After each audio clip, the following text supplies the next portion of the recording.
Yeah.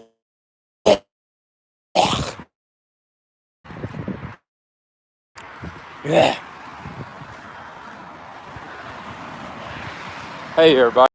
Obviously the Mavic Air 2 is now available to order. Just go to go to Epic Drone front and center on epicdroneshow.com. Buy a drone. But yeah, we're going to talk about Mavic Air 2. Just do a little walk around, obviously maintaining social distance, staying away from everyone, but talking about drones. And I got a scratchy throat and no good at all, but I'm staying away from everyone. And with that being the case, what did y'all think about the Mavic 2 Air or Mavic Air 2 launch event yesterday? Do you think it was did it meet your expectations? Did it exceed your expectations? Are you the cautious type and want to wait until I unbox and review and field test the Mavic Air 2? I mean, what are your thoughts after just seeing the Mavic Air 2 launch event yesterday? So,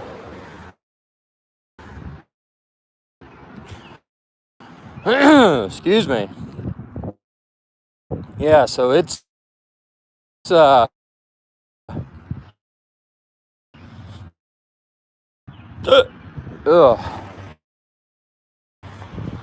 crazy. Oh yeah, always exercise caution. Definitely not a good idea. Yep, not a good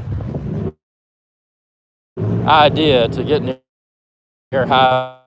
A lot of people, if you're sitting somewhere and there's like let's say you're sitting somewhere and you're stuck and hey, Philippe, welcome aboard, man. Yeah, you had asked about the Mavic Air 2. Yeah, I mean, until I receive my Mavic Air 2, I don't know how to respond. I don't know to tell you, is it going to be better than Mavic 2 Pro? I mean, I can't even predict that until I receive, unbox, and review mine. But if you're like me and you're willing to be an early adopter, just head on over to epicdroneshow.com and click buy a drone, and you can find the Mavic Air 2, both of the bundles. And yeah, the price does look good, but to your point, I've already got the Mavic 2 Pro as well, and if I wasn't the host of Epic Drone Show and 400 or below, I wouldn't have the sense of urgency to rush out and get the Mavic Air 2. I mean, I've ordered mine immediately from epicdroneshow.com. If you saw the live event yesterday, I ordered it immediately. But I understand, people that don't have a Mavic 2 Pro, I think I would be all over it. Even if I had the Mavic 2 Zoom, I think I would be all over it just because of the camera. That's going to be the real, because on paper, the battery life and the OcuSync communications and the intelligent flight modes and all of that, and the battery life, wow. And the range, I mean, obviously flying line of sight to be safe and responsible, but I mean, all of that on paper makes the Mavic Air 2 seem very amazing. And it's going to be one of those things until you hold it in your hands and you kind of compare the size and the weight and then ultimately the performance in the field. It's going to be hard to say is the Mavic Air 2 better than Mavic 2 Pro. I mean, without a doubt, having not yet received my Mavic Air 2, there we go, I'm back. But I said I don't expect the sorry about that dead spot. Don't expect the Mavic Air 2 to, I'm basing that upon the fact that Mavic 2 Pro has a 1-inch sensor. I don't care which brand is on the camera. I mean, you put Hasselblad on there, it makes it sound like better than it is. And it's great. But the thing I'm interested about with the Mavic 2 Air, and I don't do a lot of still photos, but the Mavic 2 Air's still photo capabilities look very impressive. One advantage that I would give to reconnecting here, my cellular interference. I'm going to just pace back and forth in a field where I've got optimal signal. But yeah, one thing that excites me about the Mavic Air 2, and again, I love the Mavic 2 Pro, the best 4K video that I've been able to capture from a drone to date. But the one thing about the Mavic 2 Pro, unless you're using manual focus, and this wasn't as true with the more recent Mavic 2 Pro firmwares, but with the original Mavic 2 Pro firmware versions, the autofocus was really wonky. It was a deal where, like me, when you're out and you're hopping off a boat and you're swimming to shore, you're limited to what you can carry. And, when you've only got potentially one battery to get the perfect shot, and then you're moving on to your next filming destination, you got to have reliability. And the Mavic 2 Pro, even with the most current firmware, the autofocus is not 100% reliable. And I will say, and it was a major disappointment, did I order the Mavic Air 2? Yes, I did. And you should too. Go to epicdroneshow.com and click buy a drone, and it'll take you directly to the Mavic Air 2. Or you can just go to irixsky.com/Mavic Air 2. But yeah, I ordered it the second that it came out. Here we go. Okay, we're back. But yeah, with the Mavic 2 Pro, I didn't know if I was going to get acceptable autofocus performance. So what would happen is that, there was one situation where I had 3 batteries, but I was on the boat all day and I was swimming to shore, and I knew there were certain tiny islands that I wanted to drone, and there was one, and it really irritates me, but I got offshore and I had gotten cocky with autofocus. I was depending upon Mavic 2 Pro autofocus instead of Mavic 2 Pro manual focus. And it didn't fail me. It only failed me once. But the one moment where it failed me, I was taking off. I was on this island that was probably 150 feet wide. It was an awesome location. And the takeoff, the rest of the video was fine. Once it got in the air, the video was fine. But the initial takeoff was not optimally focused. And it was a small disappointment, but just goes to show, if you're dependent upon autofocus for video, and your autofocus isn't always rock solid, it just takes, potentially you're filming 20, 30 minutes of video, but if there's only 6 or 8 seconds of the video that don't have peak autofocus, then you've lost. You've lost something potentially that you may not be able to film again, because weather changes.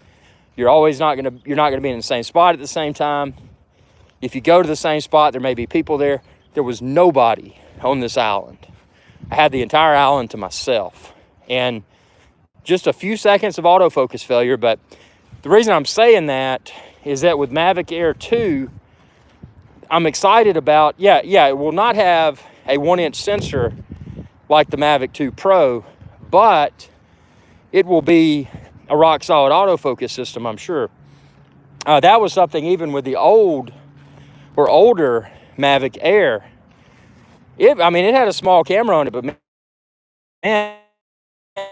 the autofocus on that thing was rock solid. I could depend upon it. And, for most, you may not really need a 1-inch sensor that the Mavic 2 Pro brings to the table. You may be better suited in daylight conditions to have a more reliable autofocus versus a camera that can perform better in low light. So, and again, the Mavic Air 2 camera, it may perform well in low light. I haven't received it yet, so I haven't tested it. But that was one thing about the Mavic 2 Pro. When I was doing sunset videos, man, that thing was awesome. I mean, that 1-inch sensor camera really caught. Winfred, glad I came across your channel. I am too, man.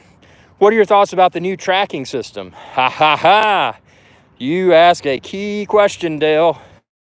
I have never been a huge fan of the intelligent flight modes, but I tell you that one, there's Active Track, the new version of that, and then also there's that other one where they say it just locks on an object, and I'm more excited, having not tested it yet, about that other flight mode. I forget the name of it. It's not in front of me.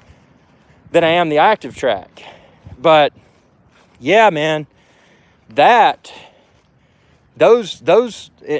even more improved intelligent flight modes that the Mavic 2 Air will bring to the table. Wow, man. I mean, Mavic Air 2 rather.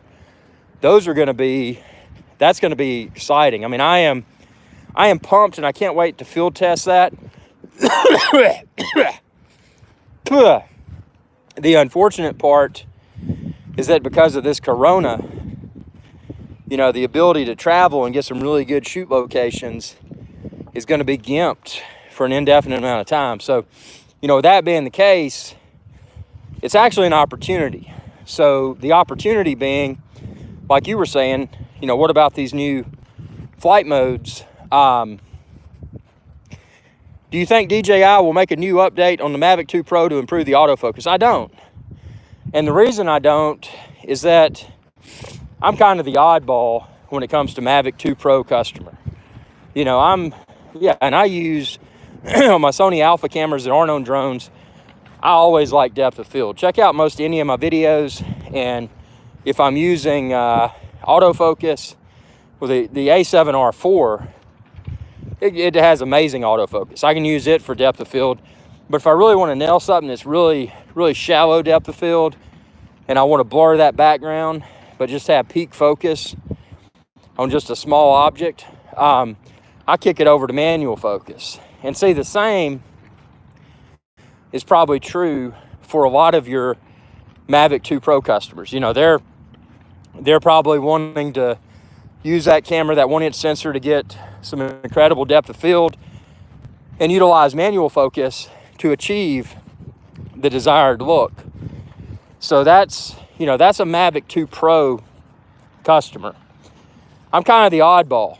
You know, I want the 1-inch sensor because I want the low light performance. You know, I want to get the best sunset videos possible.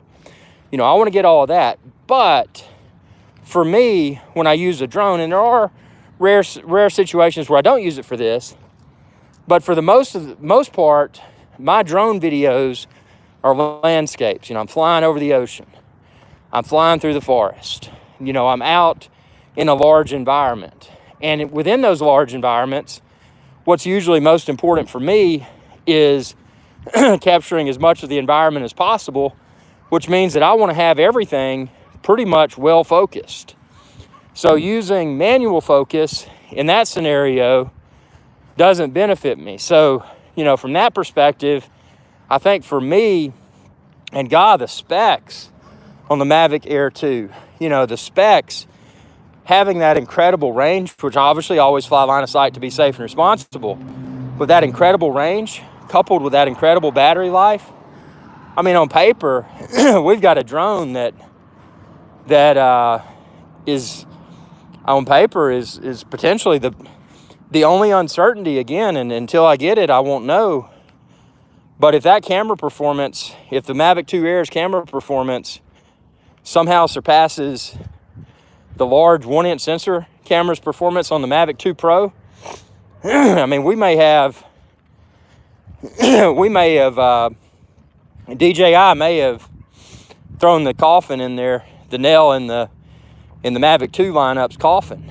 And they may be doing that intentionally because, like several of y'all said the other day, you know, y'all expect Mavic 3, if not at the end of this year, the beginning of next year. I'm kind of leaning towards the beginning of next year. That gives DJI time to sell some of their old stock, the Mavic 2 Pro, Mavic 2 Zoom.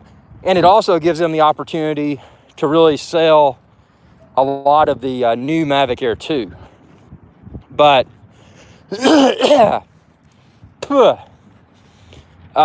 about that. Can't touch my face to blow my nose, because if I do, I may get the stuff. So I'm just spitting in the grass, being nasty. But that's the thing, man. Yeah, I think I am genuinely excited. I mean, I was excited leading up to yesterday. I was 99% sure that they were going to release. Philippe says DJI may come up with the new Mavic Pro 3. Yeah, I have a feeling, and that's a good point. When they do the Mavic 3, are they going to do like they did this time and have a Pro version with a really nice Hasselblad camera and a zoom? Or this time, will the Mavic 3 Pro or the Mavic 3 just be one type?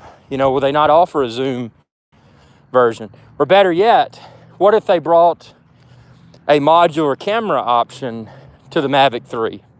That would be a great way to differentiate the Mavic 3 from the middle ground Mavic Air 2. And then you've got, your fun and kind of entry-level and more affordable drone, the Mavic Mini. I wouldn't be surprised if they didn't release a Mavic Mini Pro, something with a 4K camera that's still ultralight. They just released the Mavic Air 2, and again, you can find that on epicdroneshow.com. And they're about to release the 3. I think with the 3, I think a modular camera option would be warranted. And, something else, and I don't know if y'all have researched this yet. I haven't had a chance to either. Dale, do you think Mavic Air 2 is a better buy compared to the Mavic 2 Pro? Which one would you pick? Well, Dale, I can tell you this. And again, my comments are probably a little bit different because, the big piece of content on my channel is every new drone that comes out. Now I don't care about some of them. I didn't go down the Skydio route or the Autel, but when it's a DJI drone, you can rest assured that I'm probably going to pick it up, unbox it, review it, thoroughly field test it. So I can't give you an answer yet. All of my comments are just in regards to what I've seen on paper. What the Mavic Air 2 is on paper. And I like that. It's using OcuSync, or was it OcuSync 2? It's not using Wi-Fi. That's good. It'll do 4K 60. That's good. There's a lot of positives on paper. The battery life, the range, it's all good. But, until it's field tested, I can't tell you, is it better than the Mavic 2 Pro or not? I won't know until I field test it. And I know there's videos out there now you can probably watch of people that have pre-production copies and who knows what. My videos are always a production release of the product. So I'm giving you an honest and real demonstration of the newest drones. So, if you're on the fence and you don't know what you want to do, by all means, man, hold out, wait. It's, especially with this pandemic, it's not the best time to be speculating with a new, with a new drone investment. So, that's, I completely understand that. But if you're like me and you're just itching and you want to be the first or among the first people to experience the latest drone, by all means, man, go to epicdroneshow.com right now. Click buy a drone. You can find the Mavic Air 2 there. I hate to shamelessly promote my own website, but man, that's what I do. And I understand the excitement. I understand the addiction. Drones are not just, a lot of people see that and they're like, man, that's just a toy. No. Drones are a whole lot more. Drones are an industry that has not yet been fully discovered. And part of that is due to the the regulation and stuff, you know, people with lower risk tolerances are not willing to integrate a drone into their business.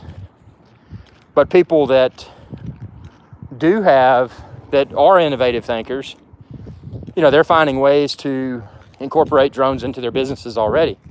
So, you know, it's a huge industry, you know, and even if you're just a hobbyist, you know, like I said, I'm here to have fun. Did you get my message about the British Virgin Islands near St. John? I will check it.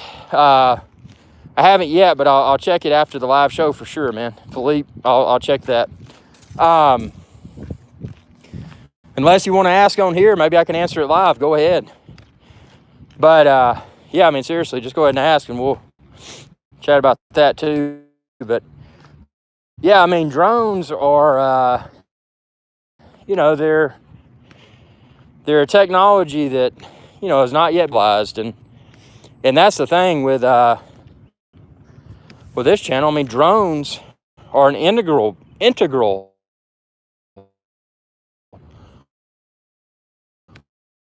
part of my business. I mean, you know, if it wasn't for drones, I wouldn't be going all over the place and filming drone videos. I mean, the bulk of the percentage of why I go to these places, and again, they may seem exotic, but yeah, they are if you make them exotic. I mean, if you're like me, you go and nickel and dime yourself and pack a second suitcase full of non-perishable food items to do it on the cheap. But, you know, I'm doing that for drones, you know, to really show people throughout the world what drones can do. And I mean, ultimately, it's not just showing people what drones can do, but it's letting y'all know that, you know, hey, this, you know, hopefully y'all are all assured that, you know, this is not some guy that's, you know, you know the videos that are super polished and they were done in a studio, a multi-million-dollar studio, and they're trying to share honest opinions about a drone. That's not me. You know, I'm an independent YouTuber, and I just, you know, I do everything on a budget. And where am I walking to? I'm walking to burn off my gut, because I ate. I had a lot, man. I had country fried steak and a big plate of steamed corn. What I do, I call them my luxury meals, because, you know, while you're in quarantine, you need to have a good pick-me-up, and you know, I figured today would be the country fried steak. And Philippe says, I did look at map of British Virgin Islands. Did you go to all of them? Yost Van Dyke, Roadtown, Virgin Gorda, Peter Allen. Okay, so yes, I can answer that, Philippe. So Virgin Gorda, I've been there a couple times.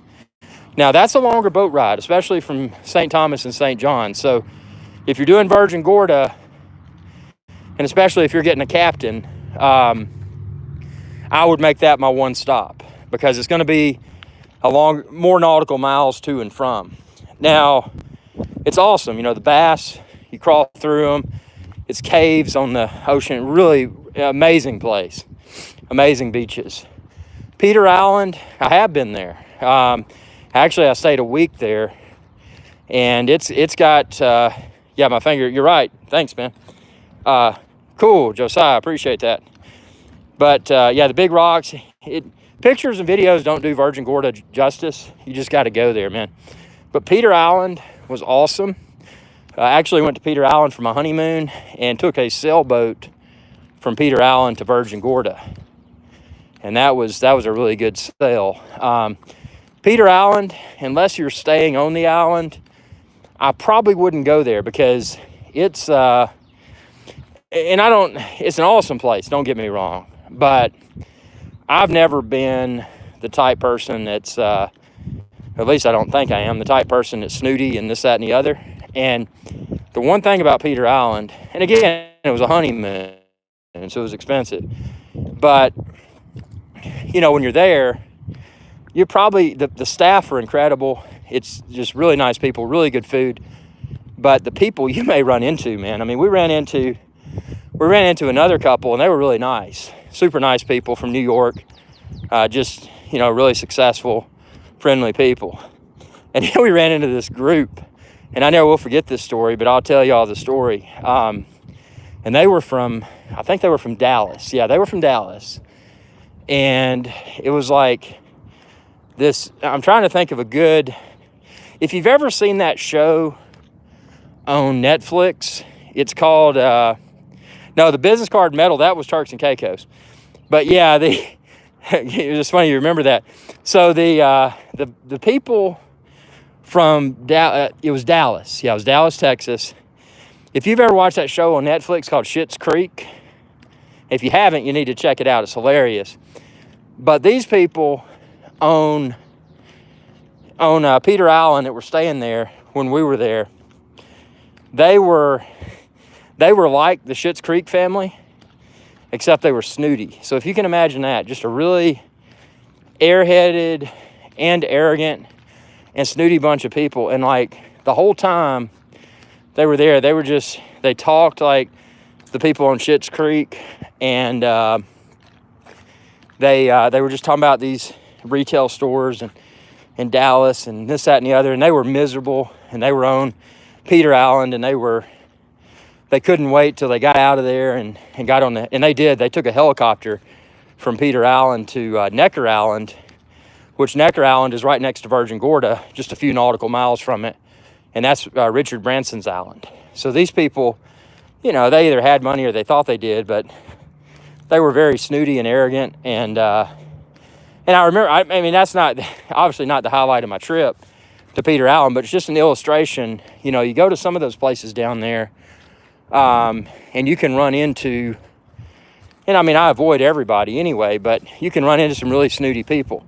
There's also people that we ran into down there that were, like I said, really nice. We took one day we sailed over to St. Thomas.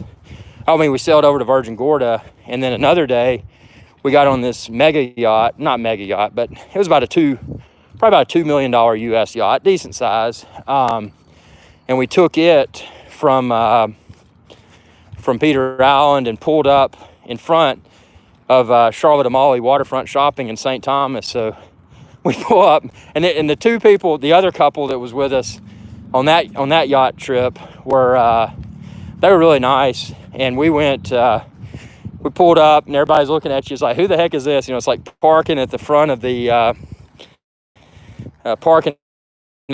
waterfront of St. Thomas. That's where all the really nice shopping is, this, that, and the other. So, we went out. He had the husband of the couple that was with us, he wanted to get a watch, and then I wanted to get a watch. So we got off this yacht, walked in and shopped. It was just funny, like, people look at you, it's like, who are these people? Pulling up in a boat. But yeah, he got and these weren't snooty people, they just like good stuff. I remember this, he got a Cartier tank Francais, and then I got a Breitling Super Avenger. And that was back in 2009. But Peter Island itself is incredible. The beach, Dead Man's Beach, that's our main beach, super nice. If you stay on Peter Island, you can take they'll drive you to the far side of the island for sunset and drop you off with a cheese plate and booze. And it's really incredible view from there. And then there's a remote beach, and I'm trying to remember, I think it may have been named White Bay as well, but on the remote side of Peter Island, that they'll take you in the hotel shuttle and drop you off. They've got cabanas. Peter Island's a place that, if you're going to go there, you need to stay in the resort, and you need to get their meal plan, because all the restaurants on Peter Island are owned by the island. So you've got the main reception area. There's a kind of an enclosed restaurant, which also has outdoor seating. And then Dead Man's Restaurant, which is on Dead Man's Bay. It's an all outdoor dining right on the sand. Really nice. And then they've got a really nice pool and a really nice bar beside the pool. But it's definitely a place, if you go, you want to spend a lot. And, you kind of need to I wouldn't just visit there, because if you pull up with your captain, you're going to drop a ton of money for some food, and it's good food, but you're just not going to have the experience on Peter Island. I would just stay on that island if I was going. Now, to answer your other questions, Road Town. Road Town is in Tortola. And when we went to Peter Island, we flew into Road Town, and then we got on a yacht and took it over to Peter Island. So I've never really explored Tortola. Now, Virgin Gorda, obviously, I have, and as you mentioned, Joost Van Dyke.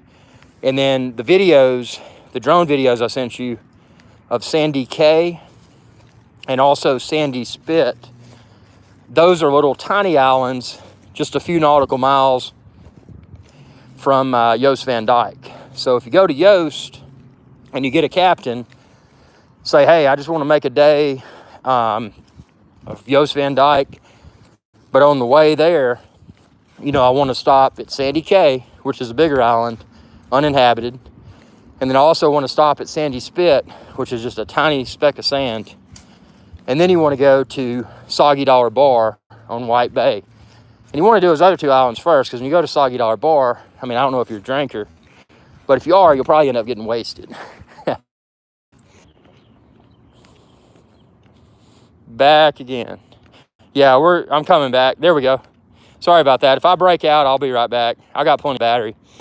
But yeah, your best place to stay, again, is St. John, especially since you said, you're from the United States. So I would definitely stay on St. John.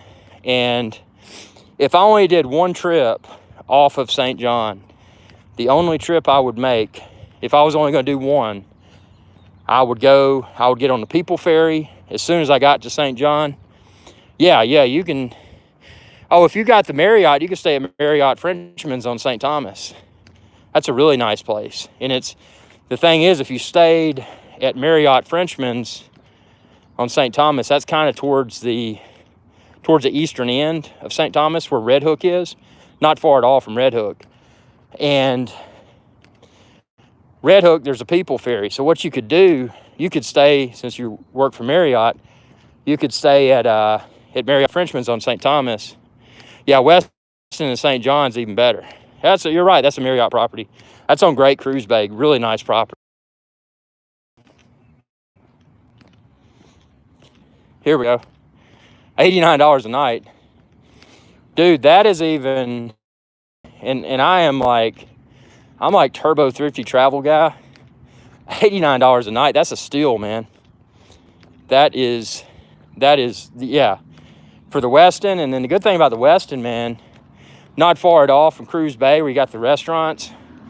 You got Morgan's Mango, you got Longboard, and then I've really enjoyed, it's just a simple place in Cruise Bay, but it's called High Tide, and they've got the best breakfast down there. Breakfast burritos and eggs Benedict.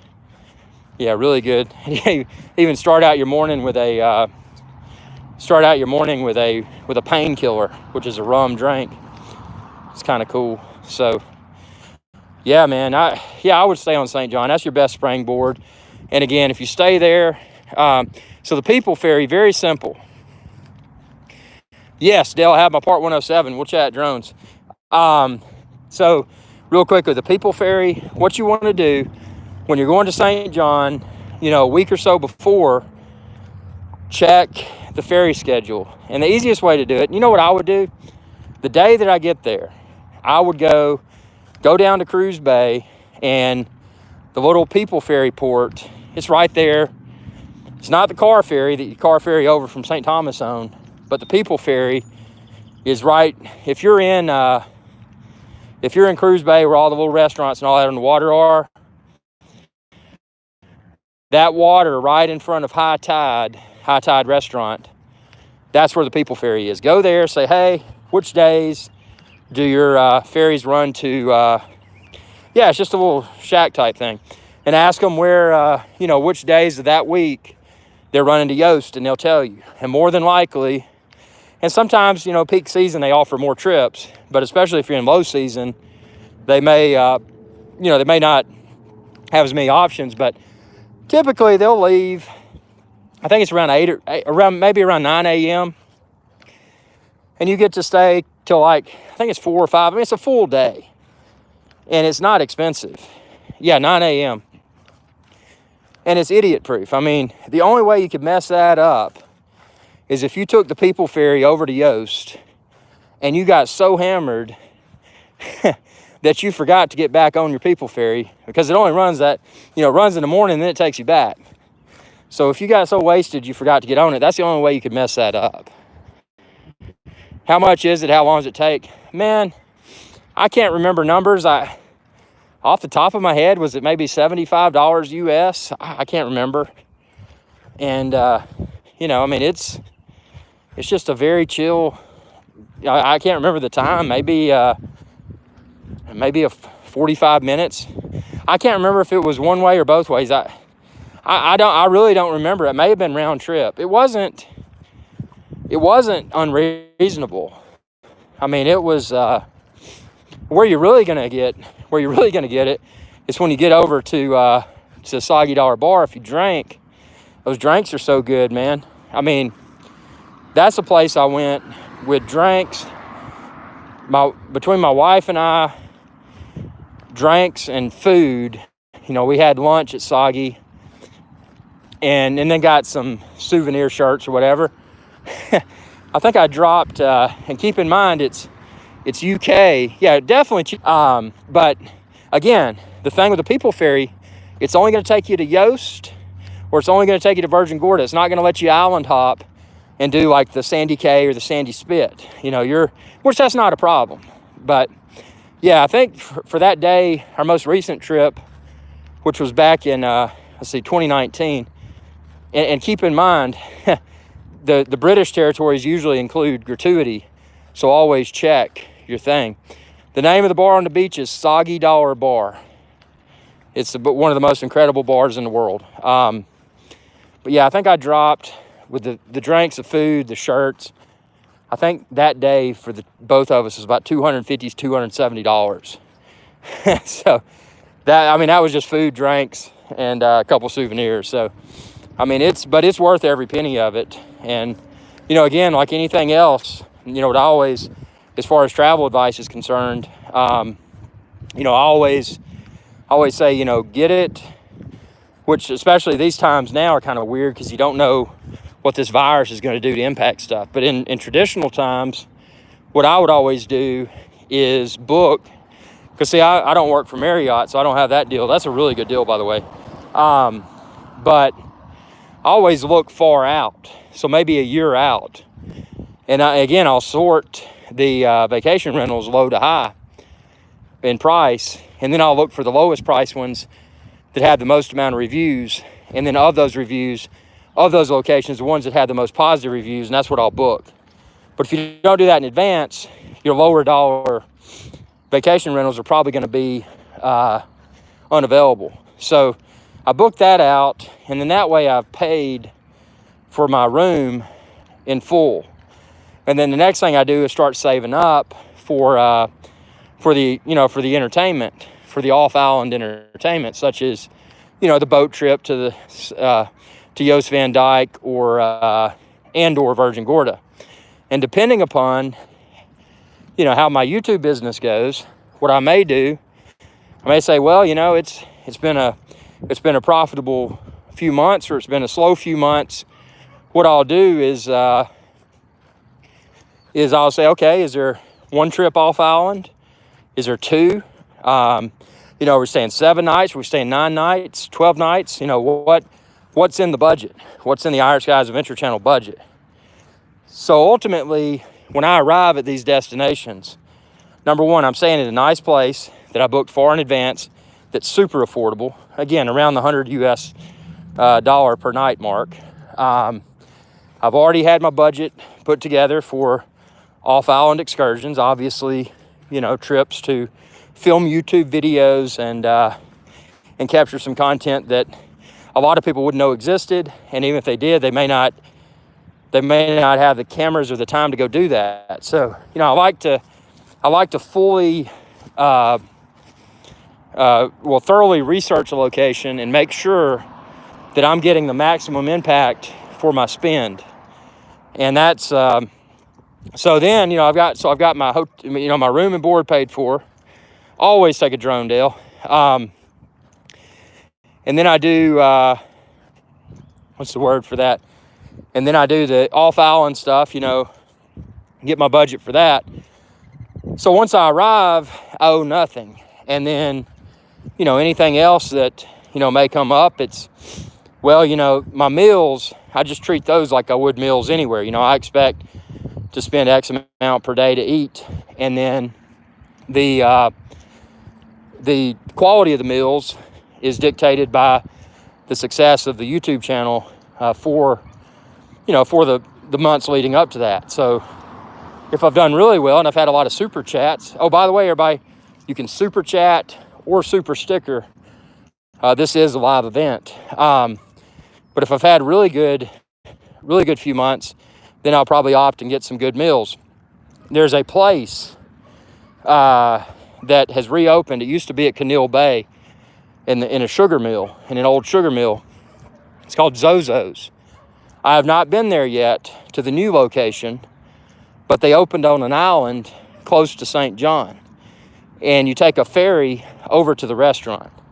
So if you want to spend for a hopefully top quality meal, if it's even half as good as it was when it was at Canil Bay Sugar Mill, that place, outstanding food. Expect to spend a lot, but worth every cent.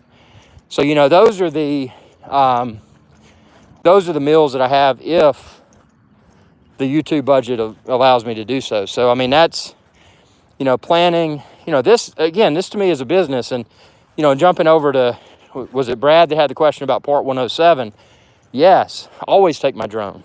And, you know, the exceptions are if I'm going somewhere, the places I don't take my drone, obviously, when I'm doing backpacking on the Appalachian Trail, because most of the Appalachian Trail is a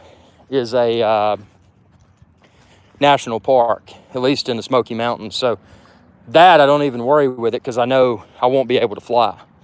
But if there's a place where I can fly, man, I am taking it. And that's, you know, that's for drones. That's my, oh, Philippe, 20 bucks, 20 buckaroos, man. Ooh, super chat. Thank you.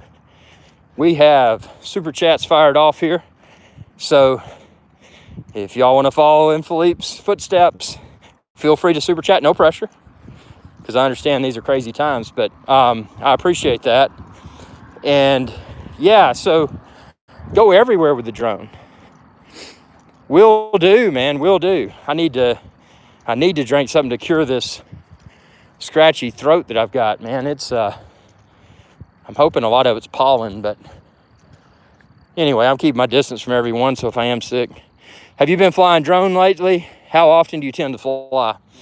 Well, regrettably, I haven't flown that much recently because I've been working a lot on the studio.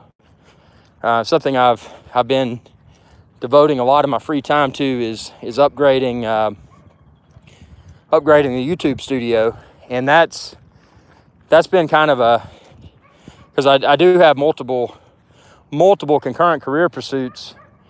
So, you know, I've got to delegate a certain amount to each time. I travel a lot too. You know where it feels sad? Cannot bring my drone. Cuba. Been there 3 times. No drones. Well, it is a communist country, isn't it? Yeah, it is disappointing. But yeah, I mean, I haven't, and that's why I'm excited about the Mavic Air 2, because I haven't been out with a drone as much as I want to be. And you know, the Mavic Air 2 will give me a heightened incentive to get out and drone. And the reason being is that, well, number one, it's brand new and people want to know about it. And number two, well, I want to know about it as well. And obviously I want to sell. You know, I hope people see my videos and they go to epicdroneshow.com like y'all did yesterday and today, and, you know, purchase those Mavic Air 2s or whatever drones and or accessories. So that's what helps to support my channel, man. Just like super chats.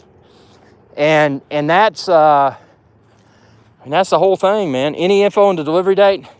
I don't have that yet, but as soon as it ships, mark my words, man, I'll be posting a YouTube video and getting excited about that. Yeah, Philippe said good luck on that. Yeah, that's kind of the thing, you know, with this with the unprecedented times that we're in, yeah, Philippe said it right, the Rona. You know, you don't know, and that's why I encourage everyone, you know, if you're on the fence and you think you might want a Mavic Air 2, I'd go ahead and order it, because the longer you wait, probably the further back in line you're going to get. And then, you know, with that being the case, and the Rona floating around in the air, you don't know what, and the thing is, and, you know, not to be a fearmonger, but all this stuff is the perception, at least that I have, is that a lot of stuff's trying to open back up.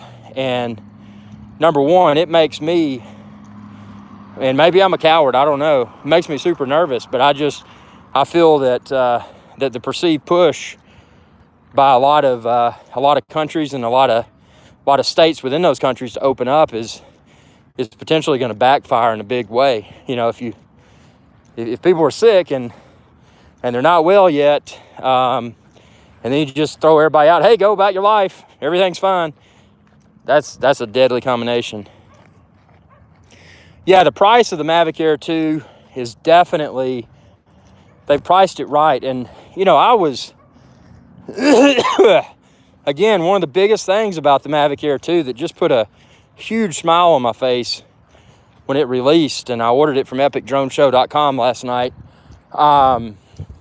was that it, you know, it doesn't use Wi-Fi, man. It's using OcuSync 2? And it's like, whoa, I get that. I get 4K 60. I get battery life that's better than the Mavic 2. I get range that's better than the Mavic 2. And yeah, Dale, check out, do me a favor and go to epicdroneshow.com and click buy a drone, and that'll take you to, that's my link, man. That's my link. If you go to epicdroneshow.com and click buy a drone, that'll take you 3 batteries with the combo, don't forget. Yeah, and that, you know, that combo meal deal, those batteries, man, that is nice. So yeah, I mean, you're right. I mean, I feel that it's priced right. And, you know, again, like everything else, just because it comes from a proven and awesome drone manufacturer, the best drone manufacturer in the world, in my opinion, doesn't mean that it's going to, there's always a possibility something could disappoint. So, you know, I think the probability of that happening is slim, but man, the specs of that thing, you know, I was expecting last night a lackluster specs. I watched FlyPath from Hawaii. He had basic review comparison to the other DJI drones compared. How is someone reviewing the Mavic Air 2 though? Because it's not even out yet. That would be my biggest question. Yeah, I think that's going to be awesome. Man, I keep pacing back and forth. Everybody's looking at me. I'm not close to anybody. Closest people are probably 60 or 80 yards away. But it's like dying from the coronavirus, which is less than 3%. You know, and that's something, you know, these numbers, the media are notorious for making things look worse than they are just to drive up ratings and pump up their ad revenue. But honestly, and I know it's blown out of proportion, the severity of it. Yeah, sensational news. Yeah, I mean, but the reality is that it is killing some people, and especially people with compromised immune systems. My wife has cancer, so I am ultra. I don't know what the word is.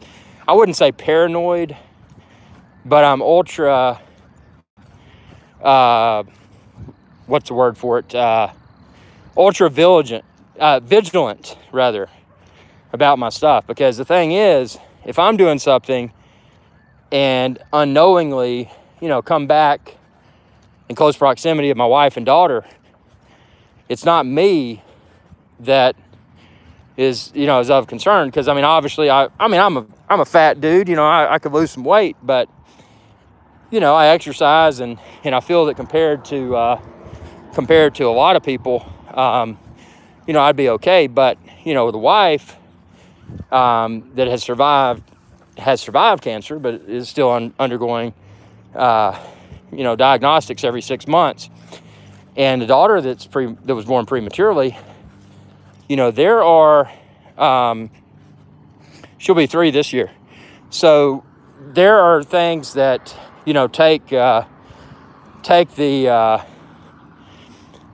the importance of remaining vigilant up a level. And, it's not, if it was just me and I was watching the news, I'd agree with y'all. I'd agree with a lot of people that, it's probably, and I know it is blown out of proportion, but, it is killing people that have pre-existing conditions. And that's, I'm not getting that from the news. I'm getting that from medical professionals that I know personally. So, that is a fact. So, I take it as far, 56,000 people have died. And, globally, that's a small number, but that's still a large number. It's not something you want to casually pick up and just roll the dice, especially if you have, a pre-existing health condition. So, for that reason, even, shoes, more than people died in Vietnam. Hey, you know what? I think probably, I don't remember the number, but it was a bad number. But that's, even things as simple as taking your shoes off before you re-enter your quarantine. If you have essential business or essential task that you need to perform. Something I do, it sounds crazy, but like I'll take my shoes off if I had to. Right now it doesn't count because I'm isolated. I'm in a place where nobody's been walking around, and I guess technically I've been spitting on the ground. So if I was asymptomatic and somebody walked through my spit and then they walked in their house, they could probably track COVID in if I was carrying COVID. So you see, there's so many ways that you could get it. So for that reason, I strip down, take my shoes off before I enter quarantine. And have you had a hard time getting toilet paper? That's a great question. Before this stuff really hit the fan, and I knew, and I was talking to my wife, and I'm like, she's like, where are you going? And I made one trip, and then I came back and I went right back out. And what did I come back with? I came back, and this was, late February? I think it was late February, right before stuff really hit the fan. And I went out, and I came back with like 5 huge packs of toilet paper and about 10 of those Cadbury cream eggs, because that was before Easter. And several weeks before Easter, but you know how early they put the Easter candy out.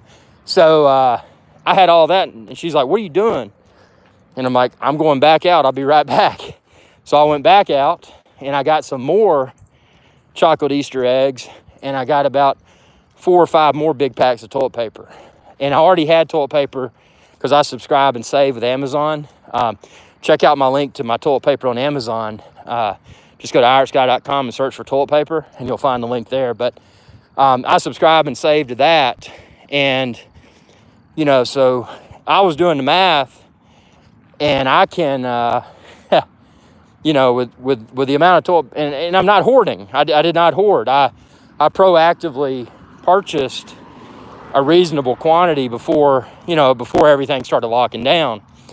And I figured I could wipe my butt for, I don't know, I did the math, and then I'm like, God, so if it goes on long, if this pandemic stretches out longer than my toilet paper supply, I got a problem. But I do feel for the people that didn't stock up enough. And again, again, pumping my my toilet paper link on my website, but check out irishguy.com, and that's the toilet paper. It's an Amazon brand toilet paper, and I like it because it's big rolls, and it just comes to my door in a box. And surprisingly, I got because I'm subscribed and save Amazon for that particular toilet paper. When everything started going crazy, it was temporarily delayed because usually I think I get a resupply of toilet paper every 2 months. And it stretched out because I had received a resupply a few months prior to the kickoff of COVID. And then I didn't get my next subscribe and save from Amazon until a few days ago. So it's been delayed. The beaches here in Florida are starting to open back up, but with caution. Who would have thought that toilet paper would be a tough buy? Seriously, people are fist fighting in stores. Yeah, no doubt. Yeah, that's the biggest concern. Well, one of the concerns I have about this is if things continue to, and it's something you may not be aware of, and I've forced myself to not watch the news because it just makes me mad. But one of the things you may not be aware of, get a BD, it's more hygienic. Cool. Oh, a bidet. So one of the things you may not be familiar with, one of the big pork manufacturers, it's called Smithfield. You know, if you ever buy baby back ribs or St. Louis style ribs at the grocery store, they had they were attacked heavily by COVID, and the meat production's down. Also chicken. I mean, we're about, not to fearmonger, but we're about to see a big meat shortage. So, not to encourage everyone to go out and hoard, because that's wrong. But if you did feel that you need to get a reasonable amount of chicken and or other meats, it's probably a good time to do that. And I think, that's going to be, I heard the same thing about food shortage. Yeah, that's going to be the next thing. And to your point, if you think people, which you don't think, you observed it, people fighting over toilet paper, if you think that's a nasty fight, wait till they haven't wiped their butt and they're fighting over a piece of meat in the grocery store. That's going to get dirty.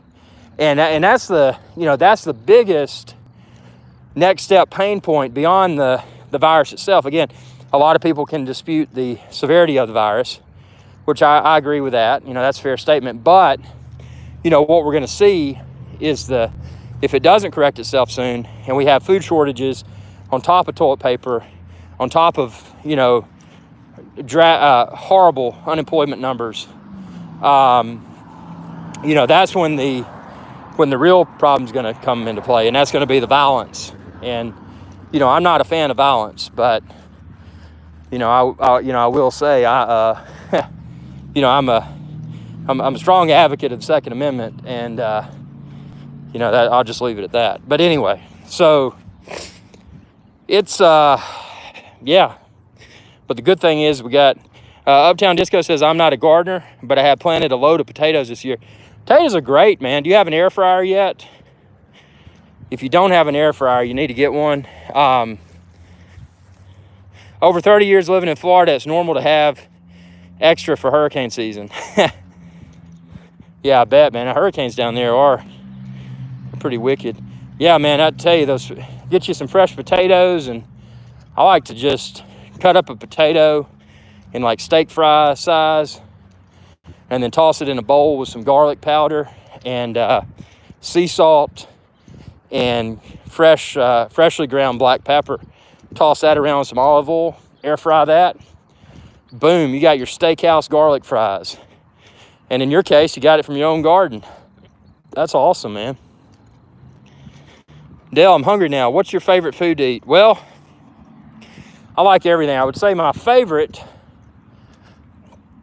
food, oysters on the half shell, but only from Apalachicola. Those are the only oysters on the half shell that I'll eat. I don't like oysters any other way, except Rockefeller. I like that. But my favorite food, raw oysters on the half shell from Apalachicola. And I make my own cocktail sauce with fresh horseradish, Worcestershire, lemon juice, Tabasco, fresh ground black pepper, sea salt, and a little bit of garlic powder, and of course ketchup. I put that in that and get a fresh lemon to squeeze on it. That's my favorite food.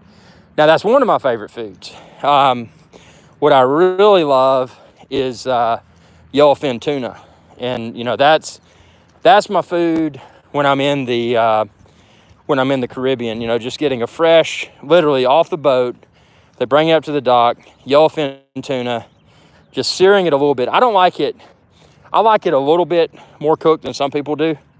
I don't like my yellowfin super rare, but that with some wasabi and soy sauce, super duper good. Also, obviously another favorite food, and there's only one place where I will get this.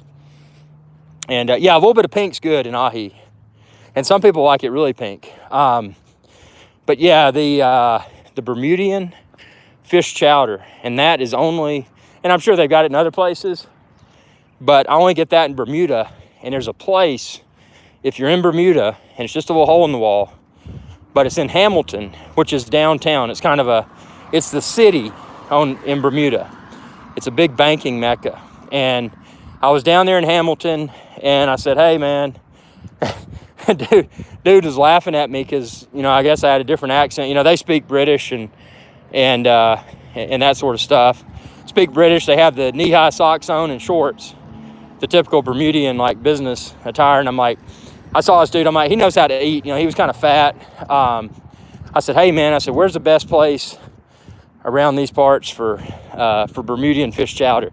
And he said, in the British accent, he's like, go to the Hog Penny. And I'm like, the Hog Penny? So it's in downtown Hamilton, Bermuda. It is a tiny little bar. It's a pub, and that is the best Bermudian fish chowder I've ever had. And oh, those red paint things are ant hills, fire ants. But yeah, Bermudian fish chowder from the Hog Penny in Hamilton, Bermuda, and get that with a side of onion rings. Bermudians are really known for really good onion rings. I know it sounds weird, but in Bermuda, get you Bermudian fish chowder, onion rings, and a rum swizzle, and thank me later. So that's another favorite food. Other favorite food would be, I mean, I don't know, just kind of getting to the basic stuff. Boiled okra. I like my, you know, just get some fresh okra out of the garden and boil it with some butter and fresh ground black pepper and a little bit of garlic powder and just a dash of sea salt. That's a good side item. Obviously a good steak, good ribs. You know, those are things that I cook. You know, I'm kind of a I guess you'd say a chef. You know, I'm Chef Irix guy, so you may have seen my videos online. So I like to cook, but you know, when I'm eating out, I like to get the seafood and things that I wouldn't traditionally prepare myself. One of the memorable food experiences. Oh, and I've left it out. Conch fritters. If you've never had conch, C-O-N-C-H, and that's more of a British Virgin Islands thing. The best conch fritters I've gotten were in Turks and Caicos, Providenciales, and they are known for some of the best conch in the world. I had conch chowder, conch fritters, cracked conch, which was kind of like little strips of it. And yeah, and conch's big in the Cayman Islands too. And Cayman Islands is British Virgin Island as well. Not British Virgin Island, British West Indies. But yeah, it's conch salad. Oh yeah. If you go to Providenciales though in Turks and Caicos, go to the Conch Shack. And then there's a place right on Grace Bay. You walk up the pier, or the dock rather, not dock, but whatever you call it, the little walkway down to the beach, and it's right on the sand. It's called Hemingway's. I had conch so many ways there, man. I had it the chowder, I had the fritters, just a really very nice establishment, and you know their prices were reasonable, and usually for the British islands, the food's usually a lot more, and a lot of that's linked to, see, in Britain, cooks or servers rather, that's considered a profession. So you know, like I was saying earlier, you know, you're looking at your bill and gratuities often included.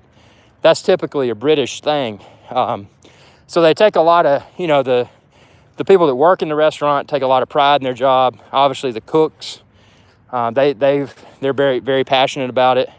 So, I mean, you can get, man, some incredible food. But, you know, sometimes, man, the best things, you know, you just get you a grill with some hickory and charcoal and smoke some ribs, or just cook some burgers, you know, cook some steaks. I mean, it doesn't have to be exotic to be really good. Snapper and grouper, oh yeah. Man, I love my Gulf Coast seafood. That's, I didn't tick those boxes, man. Black and red snapper. I like fried amberjack too. Like I was saying, the best food in the Caribbean, and this is overall, because again, there's the best overall food down there would have been Providenciales and Grace Bay. There were so many excellent restaurants, and they weren't all seafood restaurants, which was kind of cool. The Cayman Island food was good, not anywhere close to Providenciales. The best restaurants, my favorite restaurants in the Caribbean, one of them's on St. John. It's called Morgan's Mango. Outstanding food, downtown Cruz Bay area.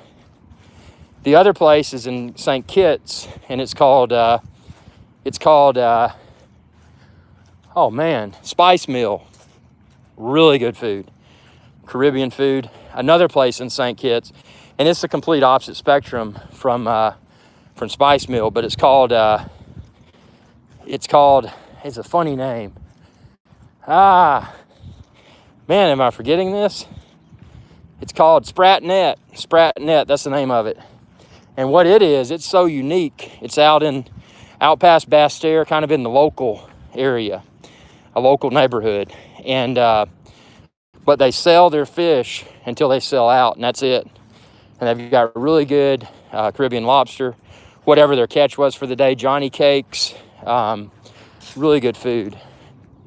And then, of course, in the United States, one of my favorite places, and it's in Paia, Maui. It's called Mama's Fish House. It's really, really good.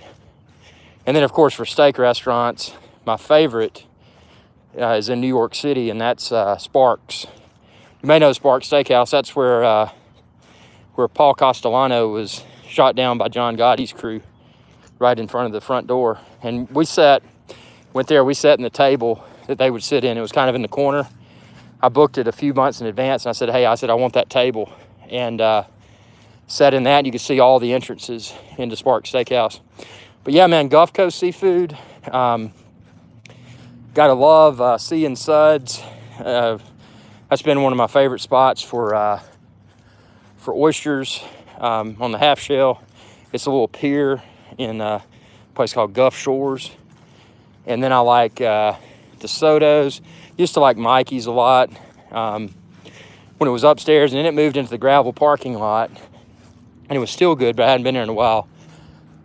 And then, man, Gulf seafood, and then the gumbo on the Gulf Coast, some of the best stuff you'll ever eat. So, Pilgrim and Edam shrimp, fried blue crab claws. I mean, it's all delicious. So, man, y'all get me talking about food. And you know what, though? I don't have my Apple Watch on, but I probably walked 4 or 5 miles. So this is healthy, man. We're talking food, we're talking travel, we're talking drones. We got super chats coming in. I mean, what else could you want except more food? And that's not going to happen, man, because that would negate the value add of doing this walk and talk. And I'm glad y'all like this, man. I mean, Michael said, dry Tortuga is great fishing. Conch and Keys, South Florida. I need to check that out. You know, a place I've never been to South Florida. The most south I've been is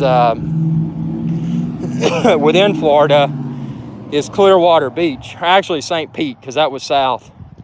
Actually, I lived down there for a while I lived in Tarpon Springs, and I worked in Clearwater for a while, and that was a cool area. I remember it rained every day. Man, the food down there was good. I want to get further south. Yeah, like you said, the Keys and the Tortugas, I want to get down there. And, you know, the only time I've been to the West Coast, Dale, is landing in LAX. And that was, well, it was actually one of the most scariest experiences of my life. And it's why I hate to fly, because we were coming back from, Maui. And so I had two horrible experiences and I've never been out of the airport in California, but two horrible experiences to and from LAX. The scariest one was coming back from Maui, and, you know, it's a long flight, the time change, and you all kind of whacked out from, you know, your sleep schedule's off, and start to land. And as soon as that plane's about to hit the runway, it guns it, takes back off without touching down all the way. Oh, Atapa, that's a good one, man. I love that place. Yeah, but it took back off, and then it turns around and goes back out over the ocean. And after it goes out over the ocean, you start feeling like the plane's falling, and the engine sound goes down, like they've decreased the thrust, and you're like, oh man, this is it. Don't know what happened. Don't know why they abruptly aborted the landing after they had already touched the rear wheels down. Don't know why they went out over the ocean and decreased the thrust like that. But ever since then, the only way I'll get on the plane is if I've had a few shots of Jägermeister, and I'm still not comfortable. So that was one LAX experience. And then, yeah, Philippe's right, probably too windy. And then the other one was where the air conditioner broke. And I think I don't know if I mentioned that on this show or it was somewhere else, but air conditioner broke, and that was en route. It was from all the way, I think that time we're going from Dallas. I think there was a straight shot from Dallas to Maui. And long story short, it was so hot on the airplane. And I think this was in 2008. So it was after the, 9/11 disaster, a few years. That was a few years before. But, everybody was still tense about flying because of that. But it got so hot on the plane. And obviously they couldn't land it because they're out over the Pacific Ocean. So they really loosened up and did the best they could in a hot, steamy, and uncomfortable situation. And what they did, they let people congregate in the rear of the airplane, and they were giving us free drinks. So we pretty much just stood back there and got wasted. And then we landed in Maui. So that was a horrible experience. Still horrible because it wasn't just hot where it's like, man, I'm uncomfortable. No, the pilot didn't say anything. That's what was scary about it. But yeah, that was uncomfortable in another way because, you can almost always get cool. You can almost always warm up, but you can't always get cool. And when it's hot, steamy, enclosed, and suffocating. Sharkies, yeah. Venice Beach, cool, man. There's a Sharkies, I think, somewhere in the panhandle of Florida I've been to. But yeah, when you're hot in an enclosed space for a few hours, that's hard to overcome. And I'm just glad it wasn't so hot to where we couldn't breathe. And it got almost to that point. So, yeah. So to answer your question in the long and drawn out way, no, I've never been around California. And it looks kind of like a cool place, but honestly, man, I don't know. Fort Myers, nice place, man. Very nice. That's over close to Amelia Island Plantation, isn't it? In that area? Or am I thinking about a different area? I haven't been to Florida that much. I'd go to Destin quite a bit. And then several years ago, you could go to Destin, Florida. It's on the Panhandle. Really nice white sand beaches, great seafood.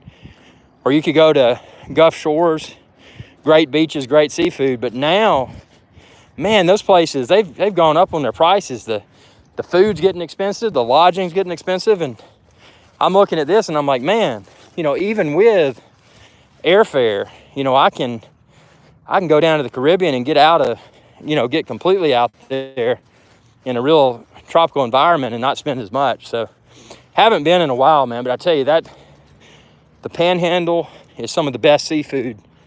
I wouldn't say some of the best. It is the best seafood in the United States, for sure. It's just simple and good and flavorful and fresh. And, you know, that's hard to beat.